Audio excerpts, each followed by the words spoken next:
Hi, my name's Scott Reel, and on behalf of Expert Village, I'd like to talk to you about container gardening. Terrariums can be a great way to help bring the outdoors in. And it can also be a great way to grow plants that might not do quite as well in your situation. For instance, if you lived in a dry desert environment and you want to try to grow ferns, a cloche, conservatory, or terrarium like this one might be the way to get you over that hurdle. Well, let's think first about a couple of things about what we're going to do when we're growing in a terrarium. First of all, we're containing all the soil, water, and moisture into an area that perhaps might be better served not to have all these things contained in it. So it's a good idea to take a look at what we're going to put in there.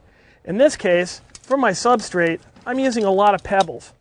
Now this is going to create a kind of a humidity barrier that's going to allow the air to move down in there. It's going to wick moisture up on the side of the rocks, and it'll help evaporate and keep a lot more moisture in the atmosphere rather than down on the bottom where it could rust out the bottom of the terrarium.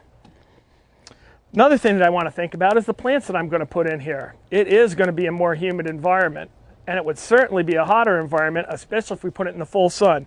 So we want to kind of find a shaded area like this to put it in. Another thing to consider is the plants that you're going to put into that. The plants that you choose to put in your terrarium should be plants suited to kind of a hothouse environment. I think ferns lend themselves really well to this, and mosses are another great way to get sort of a wild feel in even a small enclosed space like a terrarium.